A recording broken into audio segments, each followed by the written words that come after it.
हाँ तो बच्चों, इसके पूर्व वाले भाग में हमने बताया था कि परागण क्या होता है। परागण में हमने बताया था कि अगर किसी पेड़ में कोई पुष्प लगा हुआ है, जैसे ये देखो, आ जाए दो बच्चे आए हैं, थोड़ी देर दो बच्चे आ जाए, आ जाओ आ जाओ आ जाओ, तुम आ जाओ आ जाओ आ जाओ आ जाओ। देखो एक पौधा ये है, पकड़ लो। अब तुम इधर से आ जाओ, आराम से आओ, आराम से इधर से। एक पौधा ये है, इधर इधर करो। देखो एक पौधा ये है जो हमने परागण बताया। तुम अपने में फूल लगा लो, एक तो पकड़ लो इधर से। हाँ पकड़े रहो। तुम भी अपने में इधर से लगा लो। अब देखो ये जो है दो पौधे हैं। अब इसमें फूल लगा हुआ है। जो पौधा होता है तो पौधे का जो जनन अंग है वो है फूल, पुष्प, है ना, उसी को कहते हैं। अब इसका ये पुष्प है, पेड़ अलग अलग है, एक पेड़ ये है, एक पेड़ ये है। इसका नर वाला भाग यानी जो पुंकेसर है, जो परागकोश है, परागकोश से परागकण निकल करके और इसी पुष्प की वर्तिकाग्र में आ जाए, उसको परागण कहते हैं। या इसी पुष्प में आ जाए या इसी में कहीं और भी पुष्प लगा हो, इसी में दूसरे में आ जाए, लेकिन पौधा यही हो तो उसको कहेंगे स्वपरागण। ठीक है, केवल वर्तिकाग्र तक पहुंचना परागण। अगर यह इसका परागकण उड़ करके इस वाली पुष्प की वर्तिकाग्र में पहुंच जाए, उसे कहेंगे पर परागण। स्वपरागण पर परागण क्लियर हो गया था, है ना। इनको बात नहीं करो, बात नहीं करो, उनके पुष्प हमने निकाले। तो स्वपरागण पर परागण दोनों क्लियर हो चुकी थी। किसके द्वारा होता है? कीटों द्वारा, मनुष्यों द्वारा, हवा द्वारा, जल द्वारा, है ना, किसी जंतुओं द्वारा, किसी के द्वारा भी हो सकता है। वो परागण यानी परागकण का वर्तिकाग्र तक पहुंचना परागण कहलाता है। परागण के दो प्रकार, स्वपरागण और परपरागण। अब हम पढ़ेंगे निषेचन क्या होता है। तो देखो परागण में क्या था कि परागकण कहाँ तक पहुंच गया था? वर्तिकाग्र तक पहुंच गया था, तो उसको तो हम कहेंगे परागण कहेंगे। देखो ये वर्तिकाग्र बनी हुई है, वर्तिकाग्र तक ये पहुंच गया। अब क्योंकि वर्तिकाग्र जो होती है ये नम होती है, चिपचिपी होती है, क्योंकि इसमें जल की मात्रा होती है, कुछ शर्करा की मात्रा होती है, कुछ कार्बनिक अम्ल होते हैं। तो कार्बनिक अम्ल, शर्करा ये याद न रहे, जल याद न रहे, तो इतना याद रहे कि वर्तिकाग्र जो होती है वो चिपचिपी होती है। तो जब परागकोश से परागकण निकलते हैं और किसी के माध्यम के द्वारा, चाहे वायु द्वारा आए, मनुष्य द्वारा आए, जल द्वारा आए या कीड़ों के द्वारा आए, कीटों के द्वारा आएंगे, वो वर्तिकाग्र का यहाँ तक पहुंच जाएंगे, परागण हो गया। अब यहाँ क्योंकि ये नमी होती है इसमें, तो उसी में फूल करके ये अंकुरण इसमें होने लगता है। किसमें? परागकण। किसमें अंकुरण होने लगता है? परागकण। अब ये परागकण है बेटा, ये जो परागकण है, देखो थोड़ा बड़ा बना देते हैं। ये नर युग्मक है। क्या है? नर युग्मक। और ये देखो, ये यहाँ ये है तुम्हारा, ये है मादा युग्मक। क्या है? मादा युग्मक। ठीक है, नर युग्मक, मादा युग्मक। बात समझ में आ गई? अलग अलग हमने बना दिया है। ठीक है, कुछ इस प्रकार से संरचना होती है, इस प्रकार से समझ लो। अब ये परागकण हो गए, अंकुरित होकर के एक नली बनाने लगे, नलिका, एक नली बनाने लगेगा, यानी अंकुरण होने लगेगा, जामे लगी, यही गांव की भाषा में कहते हैं जामे लागे। जैसे कोई दाना बो दो तो जामे लागे थे कि नहीं, तो उसी तरह से इसका भी अंकुरण चालू हो जाता है। अब इसका ये नलिका धीरे धीरे करके नलिका क्या होती है? बड़ी हो जाती है और सीधे कहाँ पहुंचेगी? बीजांड में। कहाँ पहुंचेगी? बीजांड में, पुष्प के बीजांड में। बीजांड में पहुंचा और ये जो नर युग्मक था ये इसी नलिका के सहारे यहाँ से आते आते आते आते और जो यहाँ पे सिंगल है ना, इससे आके मिल गया, इससे आके मिल गया। यानी नर युग्मक का मादा युग्मक से मिलना, संयोग होना या युग्मन करना, इसी को कहते हैं निषेचन। क्या कहते हैं? ये तीसरी क्रिया है, इसको कहते हैं निषेचन। सीधे सीधे याद रखो, बहुत बड़ा पकड़ना, याद करने की जरूरत नहीं है। नर युग्मक का, ये नर युग्मक है, अलग से बना दिया है हमने।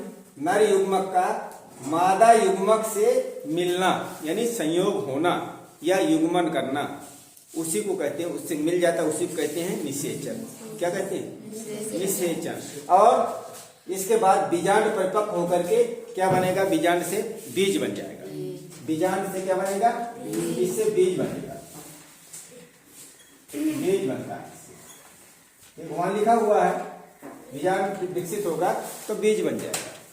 और जब अंडाशय, ये जो बाहिर पूरा चौकोर अंडाशय है, ये अंडाशय जब विकसित होगा तो इससे बनेगा फल, फल बनता है।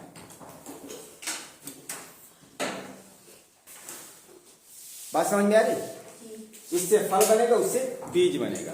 और जो बाकी जो फूल के अन्य भी भाग तो होंगे, दल होगा, बाह्य दल होगा, तमाम भाग होंगे कि नहीं फूल के, उनका क्या होता है? तो मुरझा करके गिर जाते हैं। देखोगे कि जब फल बन जाता है तो जो शेष भाग पंखुड़ियाँ अंकुड़ियाँ होती हैं सब मुरझा गिर जाती हैं कि नहीं? जो ये बचेगा वो जो पुंकेसर का जो तंतु बचता है, वो डंडी नुमा संरचना होती है, वो सब सूख करके, बाह्य दल सूख करके सब जो है झड़ जाते हैं, गिर जाते हैं। ये वर्तिका, ये भी मुरझा करके गिर जाएगी, ये भी मुरझा जाएगी। तो वर्तिका से ये वर्तिका भी मुरझा करके गिर जाएगी, मुरझा करके यहाँ से छोटी हो जाती है। ठीक है, किसी फल को देखना ध्यान से, किसी न किसी जगह से ऐसी कोई संरचना दिख रही होगी जहां से लगेगा कि कोई चीज जुड़ी थी पहले। ठीक है, ये नीचे पुष्पासन से उधर से भी एक थोड़ा सा संरचना होती है कि लगता है कि नहीं इधर से कुछ था, है ना? तो निषेचन समझ में आया? नर युग्मक का मादा युग्मक से युग्मन करना, उसको कहते हैं निषेचन। इतनी सी बात समझ में आई? समझ में आ गई? ना समझ में आई हो तो बताओ। दूसरी बात, बीजांड परिपक्व होकर के क्या बनेगा? उससे बीज बनेगा। बीजांड जब परिपक्व होगा तो उससे बीज बन जाएगा। अंडाशय जब परिपक्व होगा उससे फल बन जाएगा। वो बात अलग है कि कोई फल ज्यादा रसदार होगा, ज्यादा बड़ा होगा, कोई छोटा होगा, किसी में पानी की मात्रा कम होगी, किसी में ज्यादा होगी, वो बात अलग है। अलग अलग पौधों में अलग अलग होता है। ठीक है, उसकी कहानी से तुम्हें अभी फिलहाल मतलब नहीं है। इतनी सी बात समझ में आई? चलो इसको नोट कर लो, इसके बाद फिर अगला बताते हैं।